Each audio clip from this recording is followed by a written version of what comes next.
The candles on the cake had already burned halfway down before Richard Callahan understood, with a certainty that settled into his chest like cold water, that nobody was coming. He sat alone in his wheelchair at the head of a table set for 30 people, in a dining room so large that his own breathing echoed back at him from the marble walls. 58 years old, founder of one of the largest logistics empires on the East Coast, a man whose name had once opened doors in every boardroom in the city, and on the one night he had actually asked, for people to simply show up. The chairs around him remained empty, the wine glasses untouched, the silence unbearable. If this story moves something in you before it even begins, do me a favor, hit like, drop a comment, share it with someone who needs a reminder that kindness still exists, and subscribe to the channel because stories like this one deserve to be seen by more than just an empty room. 3 years earlier, Richard had been a different man. Not a kinder one if he was honest with himself, but a stronger one. The kind of man who walked into rooms and rearranged the air simply by being present in it.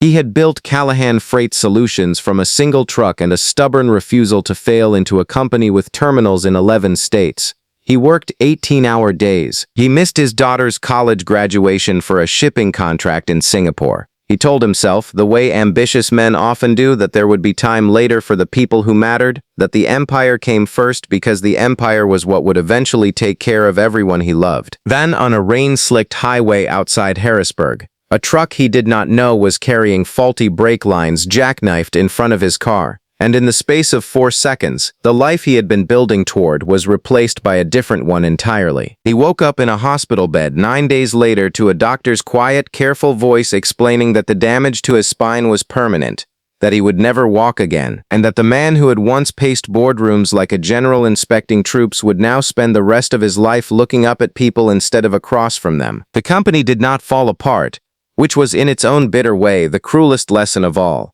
The board moved quickly and efficiently, the way boards do, installing a new CEO within 4 months and offering Richard a generous severance and an even more generous silence.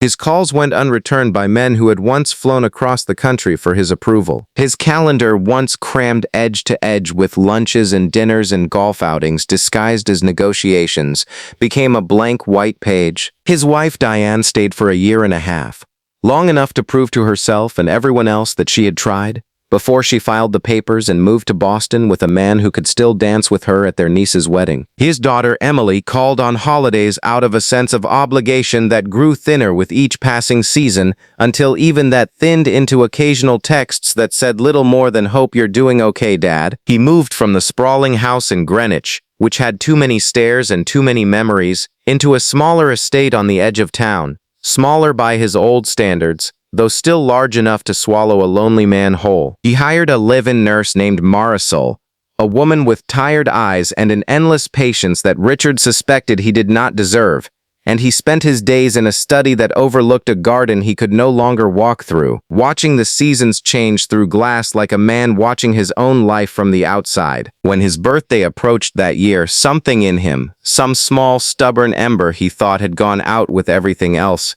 decided to try.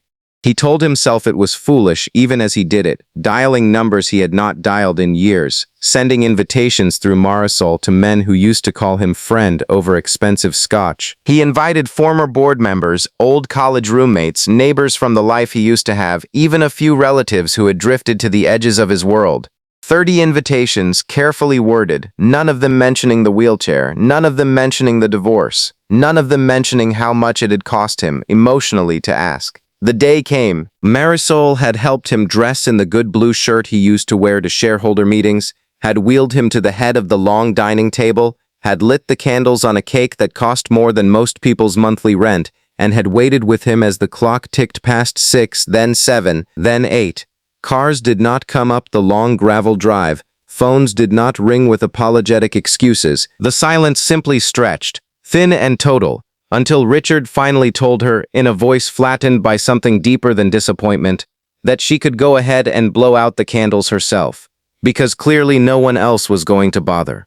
It was nearly 9 o'clock, and Marisol was quietly clearing plates that had never been used, when the doorbell rang. Richard did not move at first, half convinced he had imagined it, half afraid of the fresh disappointment of a delivery driver or a wrong address. But it rang again, followed by a small, uncertain knock. And Marisol went to answer it while Richard sat frozen at the head of his empty table, his heart doing something he had not expected it to do that night: hope. Standing at the door was a man Richard did not recognize. Somewhere in his mid-30s, wearing a work jacket, with a faded logo from a hardware store. His hands rough in the way that comes from real labor rather than gyms. Beside him stood a little girl, maybe 7 years old, clutching a slightly crushed bouquet of grocery store flowers and wearing a hand-drawn birthday card that had clearly been colored with great care and very little regard for staying inside the lines. The man introduced himself as Tom Bennett, and he explained, a little breathlessly, that he lived 2 streets over, that his daughter Lily had seen the address on a flyer that Marisol had accidentally left at the local coffee shop weeks ago while running errands. An old flyer from a charity gala Richard had once hosted, with his name and address still printed at the bottom. And that when Lily heard from a neighbor that the man in the big house was having a birthday and nobody had come, she had cried about it at the dinner table and refused to let it go until her father agreed to bring her here himself, even though neither of them knew Richard at all. If you're feeling something right now, that ache in your chest, that flicker of hope, stay with me because this story is only getting started and it deserves to be finished with you.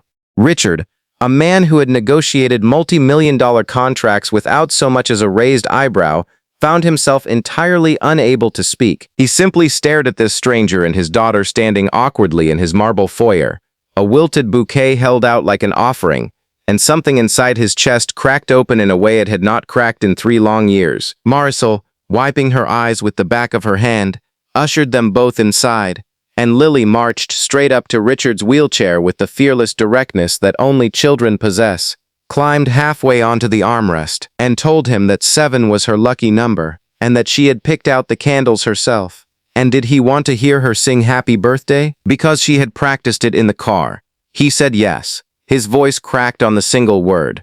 Tom Bennett, it turned out, was a single father raising Lily alone since his wife had passed away from an illness 3 years prior, almost Richard would later realize with a chill, the same 3 years he himself had spent disappearing from the world. Tom worked long shifts at the hardware store and picked up extra work fixing appliances on weekends, stretching every dollar as far as it could go. And yet here he was on a Tuesday evening, having driven across town on his one night off, because his daughter had decided that a stranger's loneliness mattered more than convenience. Over the course of that evening, as Lily insisted on cutting the cake herself and got frosting on Richard's good blue shirt, as Tom quietly helped Marisol clear the untouched place settings without being asked, Richard found himself talking more than he had talked in years, not about the company, not about the accident, but about small human things. Lily's favorite cartoons, Tom's plans to eventually open his own repair shop, the particular ache of raising a child while grieving a spouse, the particular ache of losing a life while your body was still alive to feel it. Something shifted in Richard that night, something he could not fully name until days later. He had spent 3 years believing that his worth had been measured and found lacking, that the emptiness of his calendar was a verdict on the emptiness of his character, that no one came to his birthday because deep down no one had ever truly needed him for anything other than what he could provide. But watching Lily fall asleep on his study's leather couch, her small hand still sticky with frosting, watching Tom carefully cover her with his own jacket because they had come too quickly to bring a blanket, Richard began to understand something he had missed for 58 years of building an empire. That connection was never something you could purchase or negotiate or leverage, that it arrived, when it arrived at all, quietly and without invoice, carried in the hands of people who had absolutely nothing to gain. In the weeks that followed, Tom and Lily became fixtures at the estate in a way that surprised everyone, including Richard himself. Lily treated his wheelchair with the same casual curiosity she treated everything else in the world, asking him blunt, uncomplicated questions about how it worked and whether he could still race her down the garden path, which he could, and did, considerably more slowly than she would have liked. Tom, for his part, never once asked Richard for anything, not money, not connections, not the kind of favor that men in Richard's old life had always eventually gotten around to asking for. He simply kept showing up on Sunday afternoons, sometimes to fix a squeaking hinge or a stubborn garden gate that Richard's staff had neglected, sometimes just to sit on the porch with a cup of coffee while Lily ran through the flower beds, and in doing so he taught Richard, gently and without ever saying it directly, what it actually meant to be present for someone. Richard began joining them for small things at first. A Saturday morning at the local park where Marisol would wheel him along the paved paths while Lily narrated the entire adventure at top volume. A school event where Lily had insisted, to Tom's slight embarrassment, on introducing Richard to her teacher as my friend who used to be really important but is even more important now. Slowly, the man who had spent 3 years disappearing into the silence of his own house began reappearing into the world, not as Richard Callahan the CEO, not as Richard Callahan the tragedy, but simply as Richard, a man who had somehow, against every odd stacked against him, been given a second chance at mattering to someone. Word of what had happened at that birthday eventually found its way back to some of the very people who had failed to show up, as these things always do in small, gossiping social circles, and in the months that followed, a strange trickle of old faces began reappearing at Richard's door. Old colleagues, distant cousins, even Emily, his daughter, who called one evening in tears, apologizing for a distance she said she hadn't fully understood until she heard the story of a little girl who had refused to let a stranger spend his birthday alone. Richard forgave easily, more easily than he expected to,